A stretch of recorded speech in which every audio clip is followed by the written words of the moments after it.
Hey everyone, it's Comic Steve, and welcome to our fourth episode of Comics with Steve. Today we're going to be going over a comic haul that I did earlier this week and some pricing and apps that I used to help me figure out what I should buy and at what price I should buy them for.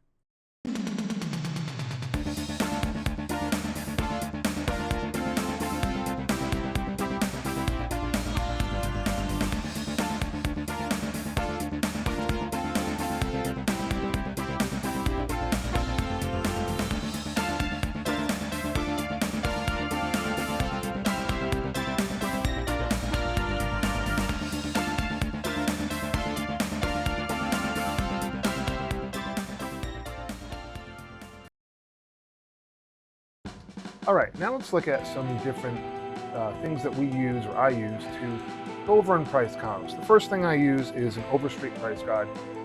These have been around for many, many years. They almost have every comic in existence in them.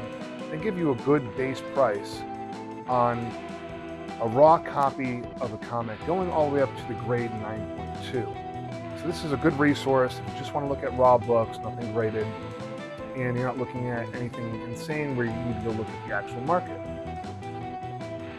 The first app I use is iCollect Comics. The iCollect Comics app is a great way to organize and store your various comic book runs, letting you search for key characters. But the main reason I use it is because when I go to the search function or add function, it has a barcode reader. I can take that barcode reader and I can scan my current comic books into it, which allows me to keep track of all of the comic books I'm picking up currently for my LCS. And that's why I really like this app.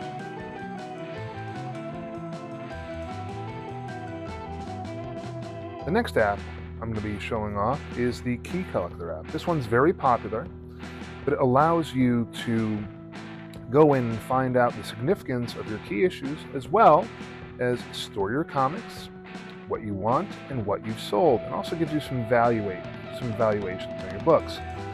I like because I can go down to the different styles, and I also can click on this eBay button, which opens up all active eBay listings, which is really cool when you're trying to pick up a comic or you want to see what the relative price is.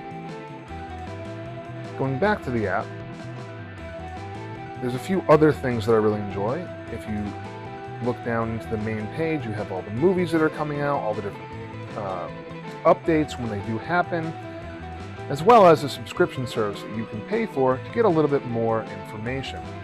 What I really like this app is when you're buying on a budget, you have these $100, $50, and $20 key categories, which allow you to build a budget and stick to it a little easier.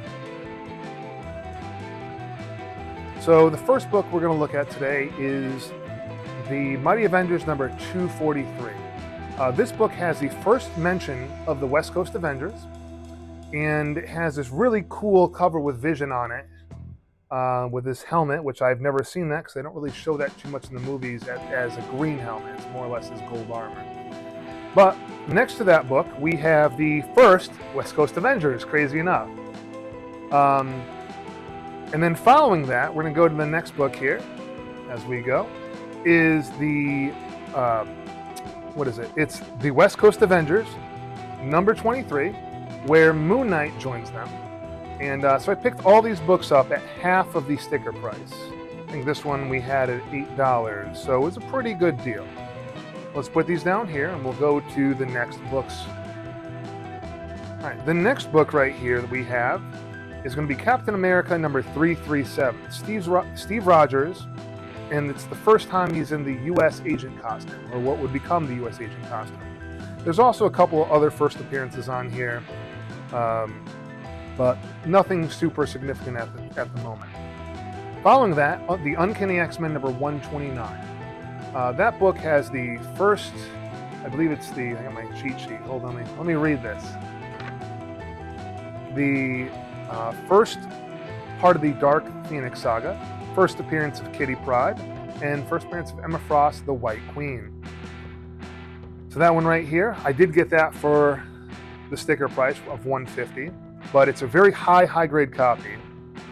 Next books. This one right here is Stranger Tales number 134, The Watcher. And that book right there is kind of coming down in price. I did happen to get this at a really good discount, about $50. I think it was $50 I paid for it. It's a mid-grade copy, probably around a 4, maybe a 5, at best a 6. And I just thought it was a cool kind of old book that I could kind of keep in my collection, and maybe eventually it goes back up. The following book over here is Marvel Presents The Guardians of the Galaxy, number 4.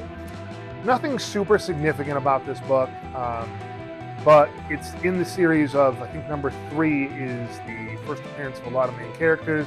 This is the continuation of that. And now we're going to look at the Astonishing Ant-Man Marvel Premiere number 47. It's the first appearance of the new Ant-Man in the Scott Lang universe, I'm sorry, and it's the origin of the Scott Lang Ant-Man. Following that, we have Batman number 92 over here. Again, I'm a really big Batman fan, so this is a really cool book for me to have. It's the second appearance of Punchline, also his first cover appearance, and it's the first appearance of the Underbroker. So this book right here has a ton of cool characters on it. It's been one that's been moving around a lot when it comes to DC books.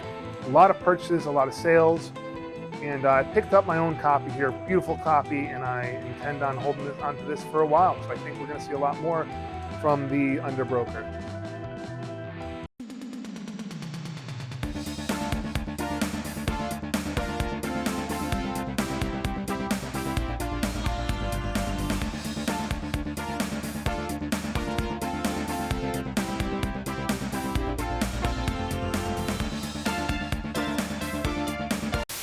The second thing I look at